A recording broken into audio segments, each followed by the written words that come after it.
On Sunday, the 9th of March, 1952, Batista went to a political rally in Matanzas, 50 miles east of Havana, and gave a speech as if the only thing he was thinking about were the elections that were coming up a few months later in June. Right. Welcome back to the Cold War, episode 292. My name is Cameron Riley. With me is Ray Harris. In our last episode, Ray, where we finished, we talked about the fact that Batista, who had been in exile after his last political adventures, came back to the country in the late 40s, set up a political party, and was running for the presidential elections that were going to be happening in June of 1952. He was pretty confident he was going to win. Yeah. Until the polling came out and suggested that he had about as much chance of winning the elections as you have of being voted next Mr. Universe. Unnecessary. Which is to say that what?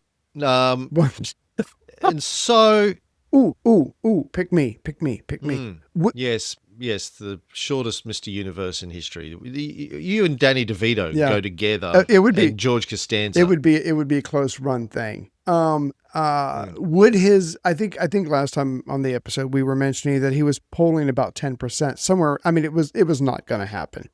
Would this have anything to do with the fact that and back in 1933, he had helped, if not started, a coup then? I mean, people like, coup me once, shame on me, coup me twice, shame on me. I don't know. But I mean, maybe people remember that because for this election, he even had a giant billboard wearing a very nice suit. And he said something like, "This is the man," obviously in Spanish. I mean, even the billboard wasn't happy. So the point is, maybe people were remembering his past actions. This guy's kind of cooey. You know what I'm saying? So do we want to vote him in? But you're right. I mean, he wasn't going to win, but he really wanted the position.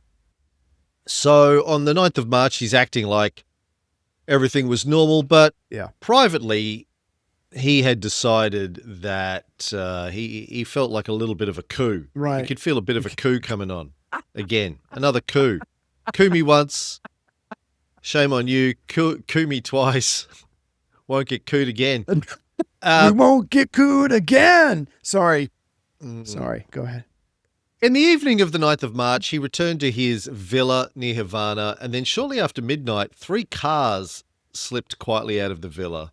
Right. Containing him, 6 serving military officers and 4 retired military officers, and they drove to Camp Columbia, which was a huge military barracks where a large chunk of the Cuban army was based, and probably not coincidentally, was the base where Batista had masterminded his first revolt 19 years earlier when he was the army typist. The officer on duty at the barracks was part of the plot, let them in. Wink, wink. And with his co-conspirators, he took command of the 4 infantry battalions in the barracks. Yeah. The houses of the top generals were surrounded and the generals were arrested. There is a story in most of the books covering this that the wife of General Cabrera, who was the chief of staff, urged her husband to resist. Right. And he said, "Old girl, when things have reached this stage, all is lost." I like that. Follow-up question. When they're arresting the top generals, you're pretty much out of game. Yeah. Well, first of all, I'm trying to think of a point in my life when I can ever call my wife old girl and not lose parts of my body. You're not Cuban though. You got to be. You Cuban know what? To get away with that. You bring facts. You bring facts. Oh no, and I'm sure you know this, but one of the books, because you had like 5 listed, something like that. One of the books was talking about, and I'd never heard of this book before, called The Technique of the Coup d'etat. It was written in 1931 by Cuzio Malaparte. And it's like Baptista read this. I have no idea if he did read it or not. But one of the parts of the book goes, a successful coup does not rely on mass popular support. It depends on seizing the key nerve centers of a state, military headquarters, communications, government buildings, quickly and decisively, ideally before the government can react. And as we're about to find out, Batista, he didn't just, get up and wipe the night cold cream from his face and say, yeah, let's do a coup. This was thought out to the nth degree. They had, like you said, people in place, the guard at the gate. They've got this thing thought out. They've got people ready to go. And while everybody else is sleeping, Batista makes his move. Yeah, Curzio Malaparte, Italian fascist author, supporter of Mussolini. He wrote that book that was basically a study of the Russian Revolution and also that of Italian fascism. Right. He stated in the book that the problem of the conquest and defense of the state is not a political one, it is a technical problem. Basically, you had to know how to occupy the key nerve centers, as you said. Right.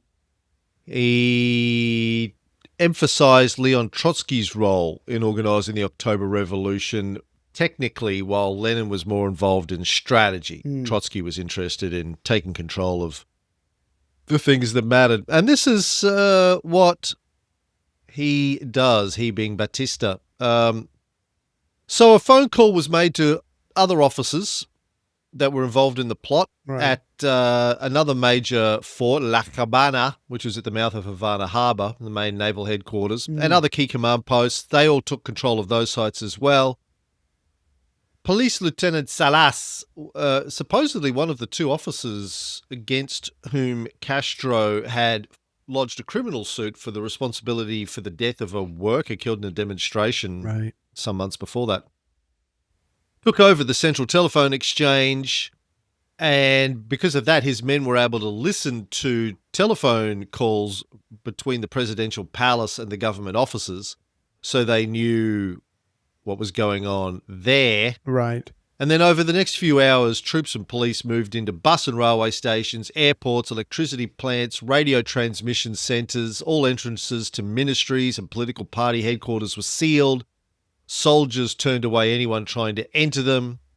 Police were given a list of politicians and known agitators who were to be detained until the situation had been stabilised.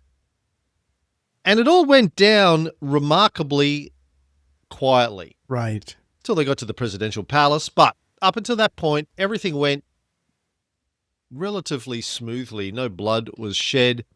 The arrested generals all went quietly, but General Cabrera's wife managed to telephone her daughter. Oh, God. Whose boyfriend telephoned the presidential palace. Ooh. With the news of the takeover in Camp Columbia. Right. Message got to the president, Prio, who drove from his residence to the palace and summoned his cabinet colleagues, and they together tried to find out what was happening at the other military bases around the island. A couple of the colonels of some of the military garrisons at Matanzas and La Villas telephoned to say that they were still loyal. Batista, because his guys controlled the telephone exchange, knew that Prio was trying to get support from these other bases, so he sent a small squad to the palace, supposedly to strengthen the guard. But the guard suspected that the soldiers had come to arrest the president because they knew what was going on. Right. And shot the lieutenant commanding them. Damn. I didn't. Batista then sent in tanks that surrounded the palace. And around about this stage, a student delegation headed by the Student Union president, the FEU president, arrived to urge President Prio to resist the coup. Prio said he would resist, but from one of the loyal garrisons, Right. because the palace was too vulnerable. The students then asked the president to give them arms so they could help defend him. He said he would send a consignment of weapons to the university, so they all returned to the university, waited for the weapons, which, like your honorary knighthood, never arrived. They're still waiting. Prio and his prime minister were driven towards Matanzas, military garrison that they believed was still loyal. But when they got there, they found out the garrison commander had been arrested by Batista's officers. So they drove on to Camagüey, but before arriving there, learned that supporters of the coup had taken control of that garrison as well.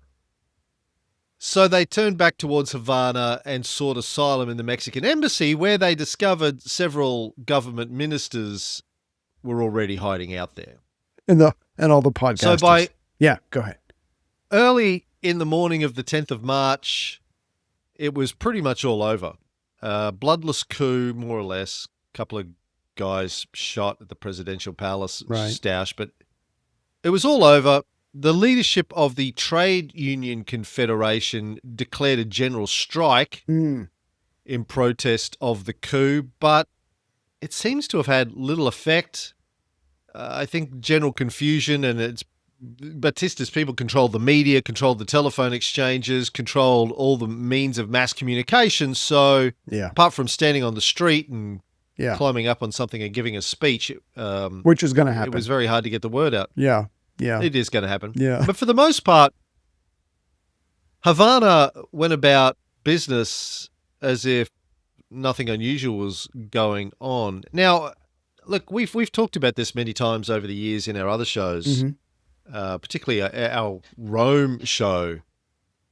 You know, from the perspective of most people, I think it's a bit like that with elections these days. One bunch of corrupt motherfuckers is just the same as another bunch of corrupt motherfuckers, right? Yes. To the average person in the street. Yeah. Particularly when you've been through a long period of corruption and violence, you're just like, well, they're all, it's exactly the same as you hear during elections, right? Well, they're all as bad as each other. Both major parties are equally useless and corrupt, so who gives a fuck? Right. People become apathetic really quickly Yes. in situations where you genuinely believe, based on experience, that none of them are really in it for you. They're all corrupt. So that could have been what was going on in Havana at this stage. People were just over it. But, one person who was not over it is one of my favorite people from the 20th century, right? As we all know. Fidel. Yeah. So on the morning of the 10th, Fidel was asleep. He slept through all of this. Right. Obviously. Had no idea what was going on. Yeah. Yeah. Yeah. On the morning of the 10th of March, one of his friends called him up and told him about the coup. Right. Now, if you're Fidel Castro and you hear that Batista is doing a coup, what's the first thing you think, Ray? First of all, you get a little wood. It's not more. I mean, because we've discussed it in the past. This guy he's a political animal. He loves talking for hours, way into the morning. Philosophy and all that kind of stuff, even to the point where he's kind of abandoning his family. This is his thing, and so the fact that something has finally happened. Don't get me wrong, something bad. But I imagine the first thing he's going to want to do is react. He's going to want to talk about it. He's going to want to gather. I'm not sure what he specifically did. I don't know. But I mean, this is his Churchill moment when the Germans invade. I mean, it's just this is what he's been living for. He's like, aha, I told you. And so I don't know. I imagine he's quite worked up about it. But he seems like he was worked up most of the time anyways. You don't know. We're doing a show. I know. The irony does not escape me. 3 weeks to prepare for, but you don't know. I know. I know. That's what you're confessing to here on the show. Oh, I have no pride. If you're trying to shame me, those days are gone. You're embarrassing yourself. We all. Yeah. No one's we've more all worked upset. that out. No one's more upset than I am. No. But I will say this real quick, because I'm glad you touched on the apathy, because we don't know to what degree that played a role. But it doesn't matter if you're apathetic. If like you said a minute ago, if you don't even know, because when the people woke up, they turn on their radios, because this is 1952. You have radios. There was no news. There was no good news. There was no bad news. There was no news. It was just all music going on. And so there's a lot of people, if you're outside of a Havana, you don't know what the fuck's going on. For you, it's just another normal day. And that's kind of what Batista was counting on, people just getting on with their lives. But I imagine Castro had a quite different reaction when his friend called him up.